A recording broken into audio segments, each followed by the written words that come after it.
ராகு பகவானது பெயர்ச்சி, அதாவது ராகு கேது பெயர்ச்சி கடகராசி அன்பர்களுக்கு ரொம்ப நாளா நீங்க எதிர்பார்த்த இந்த ராகு கேது பெயர்ச்சி உங்களுக்கு எப்பேற்பட்ட பலனை தரப்போகுதுன்றது இந்த காணொலியில தெளிவா விவரமா நம்ம பார்க்கலாம். நம்ம சேனலை சப்ஸ்கிரைப் பண்ணாதவங்க பண்ணிக்கங்க, பெல் பட்டனை கிளிக் பண்ணி ஆல் ஆப்ஷனை கொடுத்துக்குங்க. அப்பதான் அடுத்தடுத்த காணொலிகள் உங்களை உடனடியாக வந்து அடையும்.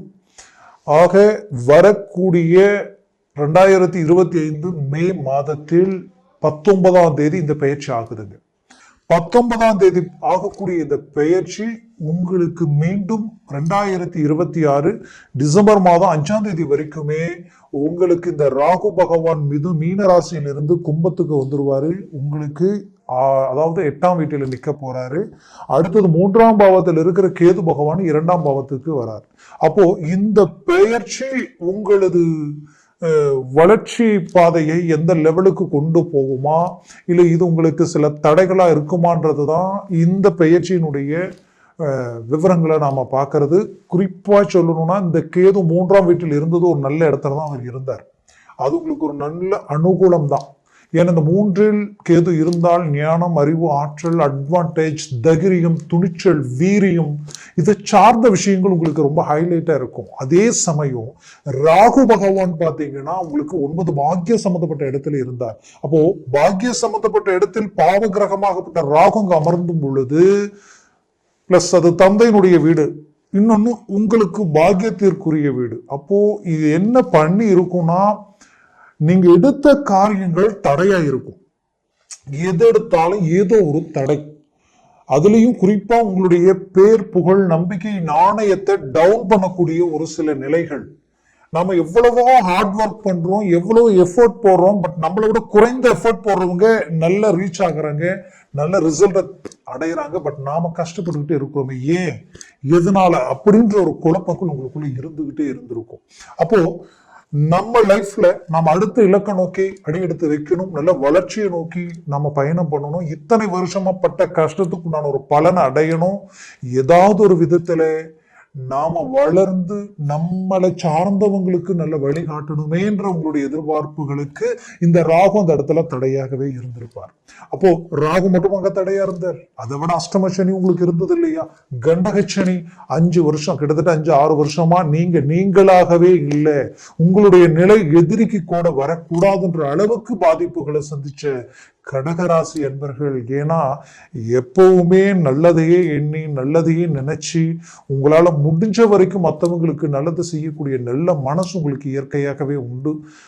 எல்லார்கிட்டையும் சகஜமா பழகுவீங்க. இருக்கிறவங்க இல்லாதவங்க அப்படின்ற ஒரு பாகுபட்சம் பார்க்கவே மாட்டீங்க. உங்களை பொறுத்தவரையிலையும் யாரா இருந்தாலும் ஒரு நல்ல அவங்க கிட்ட நல்ல நெருங்கி பழகிடுவீங்க, அவங்க கிட்ட நல்ல ஒரு நெருக்கமாயிடுவீங்க. அவங்க மனசுக்கு பிடிச்ச மாதிரி உங்களுடைய மூமெண்ட்ஸ் ரொம்ப இருக்கும். இப்படி எல்லா விதத்திலையும் பாசிட்டிவாவே திங்க் பண்ணி நல்லதாவே நினைச்சு, ஆனா கடைசியில பார்த்தா கடந்த 5-6 வருஷமாவே நீங்க பட்ட கஷ்டங்களால உங்களுடைய இடத்துல வேற யாரு இருந்தாலும் அவங்களுடைய தன்னம்பிக்கையவே இழந்துட்டு இருப்பாங்க. பட் நீங்க அப்படி கிடையாது. இப்பவும் சாதிக்கணும், நல்ல இலக்கு அடையணும். ஏன்னா கடகராசி சந்திரனுடைய ஆதிக்கம் இல்லையா, அந்த வீட்டிற்கு அதிபதியே சந்திரன் தானே.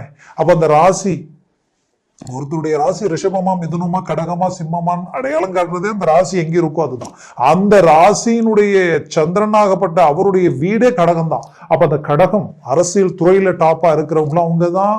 பெரிய பெரிய இலக்குல விஞ்ஞானத்துறையிலிருந்து மருத்துவத்துறை வரைக்குமே இன்னைக்கு டாப் லெவல்ல இருக்கக்கூடியவங்க, அட்வான்டேஜா யோசிக்கக்கூடியவங்களும் கடகராசி அன்பர்கள் தான். உயர்தர பதவியில் இருக்கிறவங்களும். அப்பேற்பட்ட கடகராசி அன்பர்களுடைய வாழ்க்கையில கடந்த 5-6 வருஷமா ஒவ்வொருத்தருக்கும் ஒவ்வொரு விதமான பிரச்சனைகள். ஒரு சிலருக்கு எல்லாமே பிரச்சனை. ஒரு மனுஷனுக்கு பிரச்சனை வரலாம், பட் பிரச்சனைகளாகவே எல்லாமே இருந்துடக்கூடாதுன்றதுக்கு நீங்க உதாரணம் சொல்லலாம். அப்பேற்பட்ட எல்லா பிரச்சனையும் உடைச்சு சுக்குநூறாக்கி மீண்டும் ரீஎன்ட்ரி கொடுக்கக்கூடிய அளவுக்கு ஒரு புறம் உங்களுக்கு இந்த இந்த சனி பெயர்ச்சி டாப் லெவல்லையும், மறுபுறத்தில் உங்களுக்கு விரைய குருவா இருந்தாலும் அந்த குரு பார்வை அந்தஸ்து மரியாதை 4ஆம் பாவத்துல விழுது. 4ஆம் பாவத்துல விழுது. அந்த குரு பார்வை 2 6ஆம் பாவத்துல விழுது. 3 அந்த குரு பார்வை பாத்தீங்கன்னா அழகா அப்படியே உங்களுக்கு பார்க்கும்போது 8ஆம் பார்வையில் விழுது. கடினமான கஷ்டங்கள் நீங்கக்கூடிய ஒரு காலமா இது இருக்க போகுது. மிகுதியான ஒரு உங்களுடைய அந்த கடின உழைப்புக்கேற்ற ஊதியம் கிடைக்க போகுது. அது மட்டுமல்ல, நீங்க இருக்கிற வேலையில ப்ரமோஷனுக்குரிய ஒரு நேரமா உங்களுக்கு அமைய போகுது.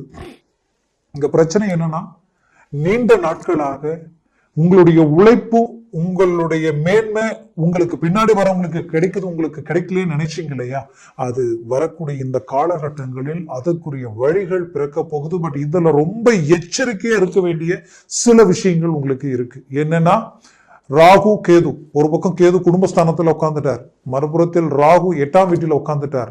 8ஆம் வீடுன்றது மாங்கல்ய சம்பந்தப்பட்ட இடம். அப்போ திருமண விஷயங்களில் மூவ் பண்றவங்க ரொம்ப கேர்ஃபுல்லா எச்சரிக்கையா மூவ் பண்ணுங்க. திருமண பொண்ணு பார்க்கறதும் சரி, இல்ல ஒரு மகளுக்கு மகன் பார்க்கறதும் சரி, இல்ல ஆல்ரெடி பேச்சுவார்த்தை முடிஞ்சு போச்சு, பட் இத்தனை நாட்களில் நாங்க திருமணத்தை செய்யலாம் இருக்கிறோம், வர 3 மாசம் 2 மாசம் 5 மாசத்துல திருமணத்தை பத்தி கன்ஃபார்ம் பண்ணி மணவரையை கண்டு அழகா திருமணத்தை முடிக்கிற டேட் இருக்கு அப்படின்றவங்க கேர்ஃபுல்லா இருங்க, ரொம்ப எச்சரிக்கையா இருங்க. ரொம்ப கேர்ஃபுல்லா நீங்க உங்ககிட்ட பகிர்ந்துக்கிறது, சின்ன சின்ன விஷயங்கள் கூட அவங்கள புரிஞ்சு அதுக்கப்புறம் நீங்க ஒரு வார்த்தையை சொல்லுங்க. இது எல்லாமே நீங்க போகக்கூடிய அந்த நல்ல காரியம் எங்கேயும் டிஸ்டர்பன்ஸ் இல்லாம அதை நீங்க போய் முடிக்கிறதுக்கு ஒரு வழி பிறக்கும். அதனால மனசுல வச்சுக்கிங்க, இது ரொம்ப முக்கியம். அடுத்தது அந்த 8ஆம் பாவம்ன்றது அடுத்தது என்னன்னு பாத்தீங்கன்னா, கடந்த காலகட்டங்களில் சில வழக்கு சார்ந்த பிரச்சனைகள், அதை கொஞ்சம் பார்த்து கொஞ்சம் டீப்பா இறங்கி இந்த நேரத்துல சரி பண்ண முயற்சி எடுங்க. அந்த பிரச்சனை பெருசாகிறது கூட வாய்ப்பு இருக்கு. ஏன் இப்படி சொல்றீங்கன்ற ஒரு வருத்தம் உங்களுக்குள்ள இருக்கலாம். பட் நான் சொல்ற ரீதியில நீங்க மூவ் பண்ணி அது ஒண்ணும் இல்லாம ஆக்கிறதுக்கு கூட வழி இருக்கு, வாய்ப்பு இருக்கு. ஏன்னா நான் சொன்ன குரு பார்வை 8ஆம் வீட்டுல இருக்கு. அப்ப தீர்க்கிறதுக்கும் வழி இங்க இருக்கு. பட் பிரச்சனை ஆகிறதுக்குண்டான வாய்ப்பும் இருக்கு. ஏன்னா அஷ்டமஸ்தானத்துல ராகுவோ, 7ஆம் வீட்டுல ராகுவோ, உங்களுடைய ஜென்மஸ்தானத்துல கேதுவோ, 2ஆம் வீட்டுல கேதுவோ நின்றால் அந்த இடம் சுபஸ்தான், நல்ல வீடு. எப்படின்னா அந்த 1 2 + 7, இந்த 8ஆம் வீடுன்றது கொஞ்சம் வில்லங்கமான ஒரு இடம். அந்த வில்லங்கத்திற்குரிய பிரச்சனைகள் எது இருந்தாலும் அது டீப்பா கிளியர் பண்ணிக்கங்க.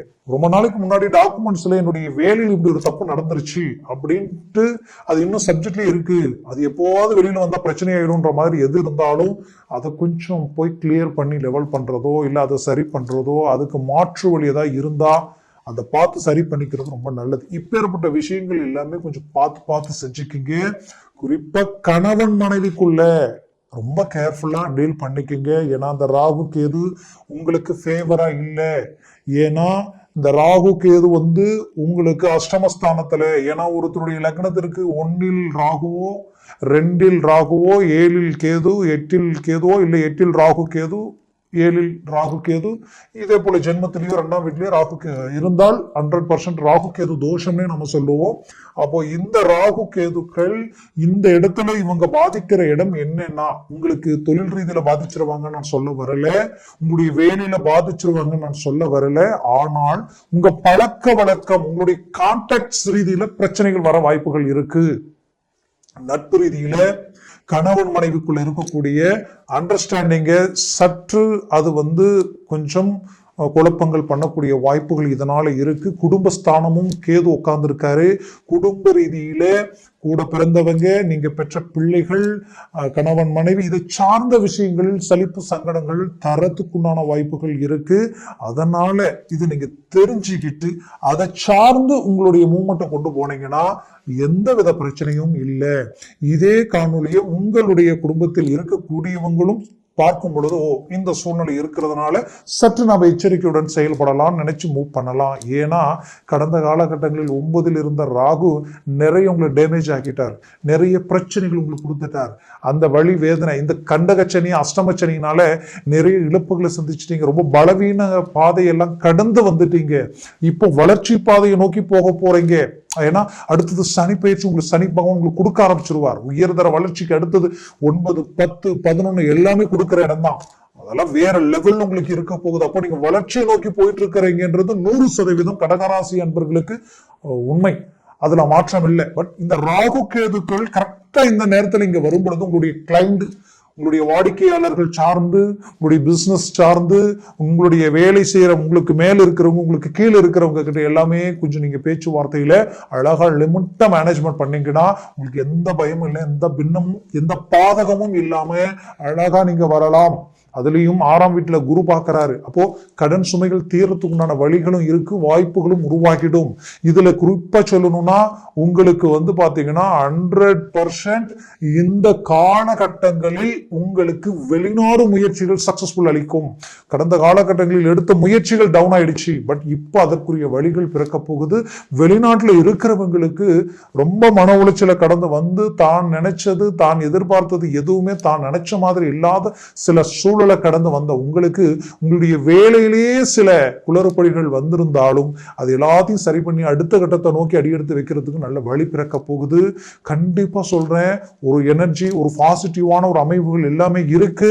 பட் அதற்கு நடுவுல இந்த மாதிரியான ஒரு சில விஷயங்கள் இருக்கிறதுனால சற்று உங்களுடைய போக்கஸ், உங்களுடைய கவனம் முழுக்க முழுக்க எச்சரிக்கையுடன் செயல்பட்டால் எந்தவித பாதிப்பும் இல்லாம நீங்க அடுத்த கட்டத்தை நோக்கி போலாம். பட் ஆன்லைன் சார்ந்த விஷயங்களில் பங்கு சந்தை, விளையாட்டு, ஆன்லைன் விளையாட்டு, ரம்மி இந்த மாதிரியான விஷயங்களில் இறங்கி ரொம்ப பாதிக்கப்பட்டவங்க ரொம்ப அதிகம்.